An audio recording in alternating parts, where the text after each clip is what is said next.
सलामकुम। तो आज डे स्टार्ट हो रहा है मामा के घर से। नाश्ता किया, उसके बाद फिर हम ग्रॉसरी करने चले गए। अच्छा, गाड़ी हो ना तो उसके साथ बहुत आसानी होती है ग्रॉसरीज करते हुए, वरना तो अगर हैवी चीज़ें हो ना तो बहुत मुश्किल हो जाता है। अच्छा, ये व्लॉग ना मैंने टुकड़ों टुकड़ों में शूट किया। ये था मेरा आउटफिट ऑफ द डे। अपना बहन का कोट ट्राई कर रही थी क्योंकि किचन मेरा इतना बड़ा नहीं है तो मुझे स्टोरेज की ज़रूरत थी, तो उसके लिए ये मैंने कैबिनेट मंगवाई थी जो इधर पीछे फिट आ सके। बहुत ज़्यादा बर्तन और ये शॉपिंग बैग्स बिखरे हुए पड़े हुए थे, तो मैंने सोचा कि कोई कैबिनेट हो ना तो फिर इजी हो जाता है, चीज़ें अरेंज करना भी और तरतीब से रखी जाती हैं, इस तरह फिर इतना मेस नहीं होता। यहाँ शुरुआत मैंने और मेरी बहन ने की थी, हमने जोड़ना शुरू की थी, लेकिन ख़त्म हमने नहीं की, फिर मेरे हस्बैंड ने की है। उसी रात फिर हम बाहर चले गए थे, मैं, मेरे हस्बैंड और मेरे बच्चे। हमने फिर बाहर से खाया था। अच्छा लगता है कभी कभी बाहर निकलो, फैमिली के साथ टाइम स्पेंड करो ना तो अच्छी वाइब्स आती। उसके बाद नेक्स्ट मॉर्निंग मेरे हस्बैंड को छुट्टी थी तो ये मैंने बनाया था मगज़। उसके बाद हम फिर बाहर निकल गए क्योंकि कोई ना कोई चीज़ घर में ख़त्म हो जाती है और फिर ज़रूरत पड़ती है, तो फिर ये हम यहाँ बस का वेट कर रहे थे और फिर चीज़ें वगैरह ले के तो फिर यहाँ पे हम बस का वेट कर रहे थे घर वापस जाने के लिए। घर आने के बाद मैंने बनाना शुरू किए पाए। अच्छा, पाए साफ़ करना ना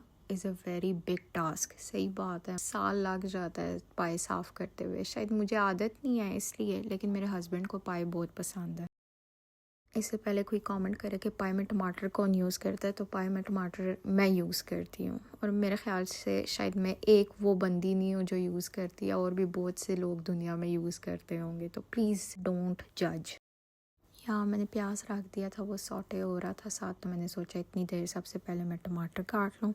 टमाटर काटने के बाद मुझे भूख लग गई थी तो मैंने अपने लिए ये पैटी सी ली थी बाहर से ही, तो वो पहले मैंने खाई है। उसके बाद फिर मैंने बाकी का कंटिन्यू किया। यहाँ प्याज थोड़ा सॉटे हो गया था, उसके बाद मैंने लहसुन अदरक का पेस्ट यूज़ किया है।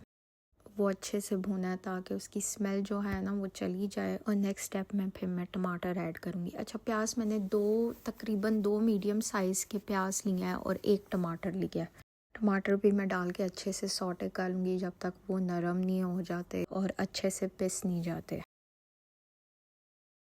भूनने के बाद फिर इसमें मैंने ऐड किए हैं मसाले। सबसे पहले मैंने घर के मसाले ऐड किए हैं जिसमें मैंने यूज़ किया है सॉल्ट, ब्लैक पेपर, हल्दी, साबुत ज़ीरा। उसके बाद मसाले मैंने अच्छे से भूने हैं, लेकिन भूनते दौरान मैंने ऑयल कम यूज़ किया था, उसकी वजह से ना वो थोड़ा साथ लग रहा था मसाला, इसलिए मैंने साथ थोड़ा सा, बिल्कुल थोड़ा सा पानी यूज़ किया ताकि वो मसाला बहुत ज़्यादा साथ ना लगे।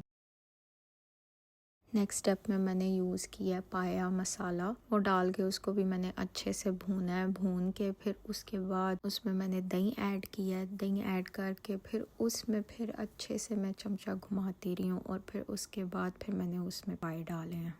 कुकर हो ना, उसमें हर चीज़ फ़ौरन बन जाती है, गोश्त हो या पाए हो, टाइम नहीं लगता गलते हुए। लेकिन क्योंकि मेरे पास अभी कुकर अवेलेबल नहीं है तो मैं ज़्यादातर ना इसी तरह बनाती हूँ कुकर के बगैर, तो वो बहुत टाइम लेते हैं। अगर ये मीठी आंच पे भी पड़े रहे ना तो ये 4-5 घंटों से पहले पहले नहीं बनते। तो अभी 8 बजे का टाइम हो रहा था जब मैं ये कुक कर रही थी, 12:30 बजे से पहले ये पाए नहीं बने। पर आई गेस छोटे गोश्त के पाए हो ना तो वो जल्दी गाल जाते हैं। अब मुझे सही नहीं पता, लेकिन मैंने तो हमेशा बड़े गोश्त के बनाए हैं पाए।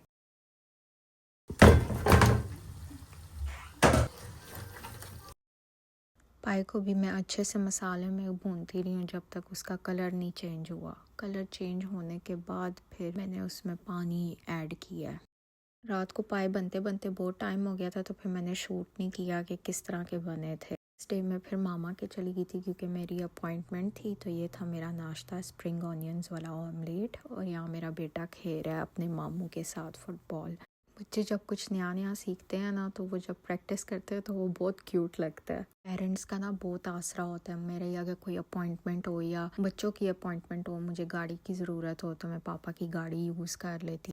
या अगर मेरी अपॉइंटमेंट हो, मैंने जाना हो, तो एटलीस्ट मैं बच्चों को छोड़ के जा सकती हूँ पेरेंट्स के। यहाँ नूर का चेकअप था और उसकी वैक्सीनेशन थी। जो साल से नीचे बेबीज़ होते हैं ना, उनकी वैक्सीनेशन की वजह से ना उनका फॉलो अप तकरीबन हर मंथ होता है। इस साइड पे मैं बहुत कम आती हूँ तो ये मैं व्यू कैप्चर कर रही थी यहाँ का। जब हम कॉलेज में हुआ करते थे तो अक्सर मैं और मेरी दोस्त हम इधर आके टाइम एंजॉय करते थे। उसके बाद फिर मैं चली गई नामियोक सेंटर और बहुत ज़्यादा ट्रैफिक था। कुछ काम भी था और फिर मैंने सोचा कि मैं अपने लिए ना कोई नया ऊबे माचा आया है तो मैं वो ट्राई करूँ। उसके साथ मैंने एक पीनट कुकी लिया था, वो भी बहुत मज़े का था इनका।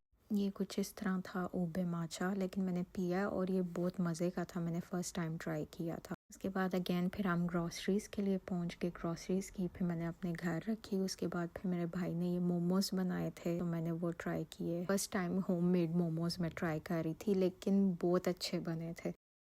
ये उसने बनाए थे बीफ के कीमे के और ये प्लेटिंग भी उसी ने मुझे करके दी थी। मेरे ख्याल से कोई सूप टाइप था, कैरेट सूप जो इसके ऊपर उसने डाला था, पर ये बहुत मज़े के थे। मेरे भाई की कुकिंग स्किल्स बहुत अच्छी हैं। जब जब उसने कोई भी चीज़ बनाई है ना, वो बहुत मज़े की बनी है, उसके हाथों में बहुत जायका है।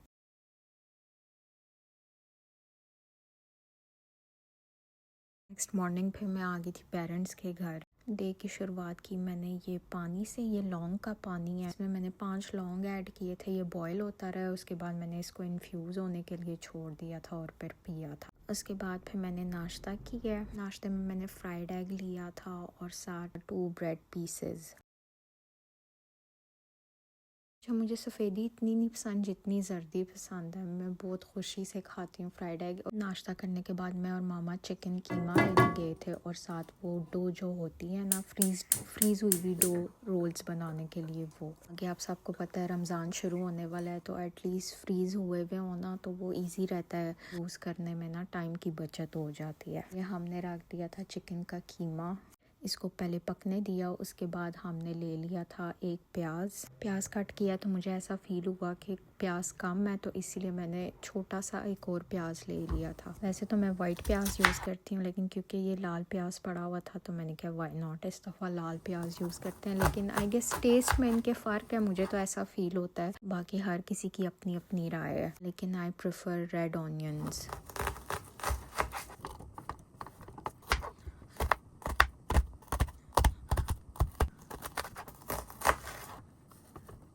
प्याज कट होने के बाद हमने कोरिएंडर कट किया। इतनी देर तक हमारा कीमा भी पक चुका था। फिर उसमें स्पाइसेस ऐड करना शुरू किया। सबसे पहले ये मैंने गार्लिक पाउडर ऐड किया है। अभी इसमें पानी मौजूद था, तो जब तक ये सूख नहीं गया तो तब तक मैंने बाकी के स्पाइसेस नहीं ऐड किए। पानी सूखने के बाद इसमें मैंने ऐड किया सॉल्ट, ब्लैक पेपर, लाल मिर्च का पाउडर, अजवाइन, साबुत ज़ीरा, लाल कुटी हुई मिर्च और हल्दी। अच्छे से मिक्स करने के बाद इसमें मैंने प्याज ऐड किया। अगर तो प्याज मैं पहले ऐड कर लेती जब ये पानी में बॉईल हो रहा था, तो वो बहुत सॉगी हो जाता, तो फिर इसलिए ये फिर मैंने एंड में ऐड की। उसके बाद टेस्ट के लिए मैंने बीच में क्रीम ऐड की है, इससे क्रीमी फ्लेवर आता है मज़े का।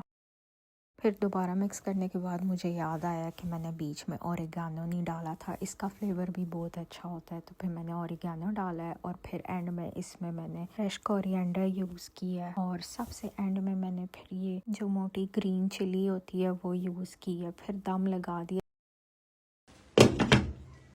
कीमे की प्रेपरेशन मैंने मामा के घर की थी। उसके बाद फिर मैं अपने घर आ गई थी और ये था बाहर का खूबसूरत सा व्यू। मुझे स्नो सिर्फ घर से देखनी अच्छी लगती है, बाहर स्नो में निकलना मुझे इतना पसंद नहीं है।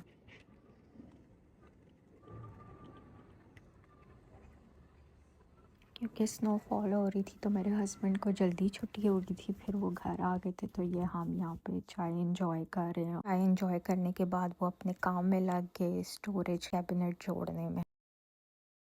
यहाँ मैं बना रही हूँ रोल्स। हर किसी की अपनी टेक्निक है बनाने की, हर कोई अपने तरीके से बना सकता है, लेकिन मैं इसी तरह बनाती हूँ। इस दोनों साइडें फोल्ड करके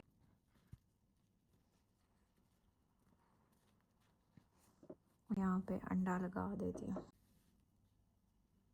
ऐसे साथ प्रेस करती हूँ ताकि खुले ना, और ये इस तरह। एक दफ़ा और ट्राई करते हैं इस तरह के।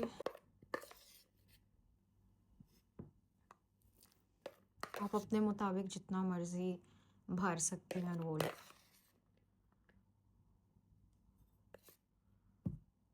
मैं इसके साथ थोड़ी सी चीज़ ऐड करूँगी।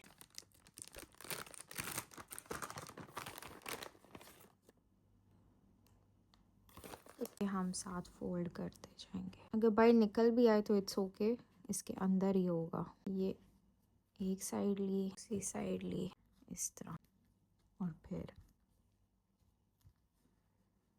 ये भी साइड्स फोल्ड की अंदर की तरफ, और फिर इस तरह एंड में आके अंडा लगा दिया। अंडा ले सकते हैं या एक सी वो बनती है मैदे की, पानी डाल के, लई सी क्या कहते हैं पता नहीं, भी यूज़ कर सकते हैं। और साथ थोड़ा प्रेस हार्ड करना है ताकि वो सही से बंद हो जाए। इस तरह शेप्स एक जैसी नहीं बनती, लेकिन एज लॉन्ग एज रोल्स बन रहे हैं। ये बने हैं 29 रोल्स। ये कीमा था आधा किलो से थोड़ा सा ऊपर। मैं से 2 मैं अपने लिए निकाल लूँगी, अभी फ्राई करके खाऊंगी, और बाकी जो है वो मैं फ्रीज़र बैग्स में ना फ्रीज कर दूंगी। मेरा व्लॉग बहुत लंबा और रैंडम हो गया था, इसी नोट पे ये एंड करूंगी। लाइक, शेयर और सब्सक्राइब कीजिएगा। ख्याल रखिएगा, फिर मिलेंगे किसी अच्छे मज़ेदार वीडियो के साथ। अल्लाह हाफिज़।